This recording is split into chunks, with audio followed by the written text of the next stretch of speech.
الشيطان الرجيم بسم الله الرحمن الرحيم. Chers Azadar de Imam Hussein alayhi salam, Assalamu alaikum wa rahmatullahi wa barakatuh. Nous sommes entrés dans le mois de Muharram et chaque jour nous commémorons le martyre d'un des compagnons de Imam Hussein alayhi salam. Aujourd'hui, nous allons parler d'un guerrier vaillant, courageux, qui a choisi de quitter le camp de Yazid pour se rallier à celui de Imam Hussein alayhi salam. Vous avez sans doute compris de qui il s'agit. Il s'agit bien évidemment de Janab Hur ibn Yazid al-Riyahi, aussi appelé Janab Hur alayhi salam. Voyons donc qui était cet homme, qu'avait-il fait et pourquoi il a rejoint le camp de Imam Hussein alayhi salam. L'histoire nous raconte que Imam Hussein alayhi salam quitta Mecca le 8 Zilhadj, 60 années de l'Hégire. En effet, Imam Hussein alayhi salam ne voulait pas que le respect et l'honneur de la maison sacrée de Allah subhanahu wa ta'ala soient profanés. Ainsi, il prit la décision de s'en aller vers Koufa, bien que certains de ses amis l'en déconseillèrent. Et c'est en cours de route qu'ils apprirent la mauvaise nouvelle du martyre de Janab Muslim ibn Aqil. Malgré tout ça, la petite caravane de Imam Hussein alayhi salam continua son chemin vers Koufa. Soudain, ils virent au loin une armée avec des soldats qui venaient vers eux.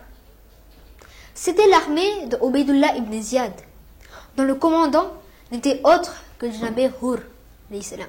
Leur mission était d'arrêter Imam Hussein alayhi salam, de l'emmener dans la cour de Ibn Ziyad afin qu'il prête allégeance ou qu'il fasse bayat à Yazid. Il faisait très chaud et en voyant les soldats de Hur assoiffés, la première chose que Imam Hussein alayhi salam a fait, c'était d'étancher leur soif avec de l'eau. Ainsi, il demanda à Hazrat Abbas de rapporter des gourdes d'eau afin que les soldats et animaux de Hur puissent se désaltérer. À ce moment, c'était l'heure de la prière de Zohar et Hur et toute sa troupe se sont joints à Imam Hussein alayhi salam pour accomplir le namaz Jamat. Après la prière, il y a eu un échange et une conversation entre Imam Hussein alayhi salam et Janab Hur. Imam Hussein alayhi salam refusa catégoriquement de faire le bayat de Yazid. Ils se sont alors convenus de continuer leur chemin qui ne mènerait ni à Koufa ni à Medina. Il est écrit que durant cette rencontre, quand Janab Hur avait bloqué le chemin de Imam Hussein alayhi salam, Imam Hussein lui avait dit « Que ta mère pleure sur ta mort, ô Hur !» Janab Hur lui avait alors répondu « Si ça aurait été quelqu'un d'autre qui aurait prononcé le nom de ma mère, j'aurais fait de même avec la sienne. Mais votre mère, c'est Fatima Zahra alayha salam, et je ne peux mentionner son nom qu'avec respect. » Et justement, le fait que Janab Hur ait éprouvé du respect envers Bibi Fatima Zahra alayha salam lui a apporté le tawfiq d'être guidé dans le droit chemin par Allah subhanahu wa ta'ala. En continuant leur chemin, ils arrivèrent à une terre sèche et stérile. Et à ce moment, un messager de Ubaydullah ibn Ziyad arriva. Ce messager était du nom de Malik ibn Numayr. Les instructions étaient claires. Arrêter Imam Hussein alayhi salam dans une zone dépourvue d'eau. Janab Hur expliqua à Imam Hussein alayhi salam qu'il ne pouvait plus lui laisser avancer. Un des compagnons de Imam Hussein alayhi salam lui proposa d'attaquer directement l'armée de Hur alayhi salam, mais Imam Hussein refusa et dit qu'il ne voulait pas commencer la guerre. Quand il comprit que le nom de cette terre était Karbala, il s'arrêta, descendit de son cheval, demanda à ses compagnons de descendre eux aussi de leur cheval et dit que c'était bien là le rendez-vous ultime avec Allah subhanahu wa ta'ala. Les jours passaient et plusieurs soldats de Yazid arrivaient à Karbala.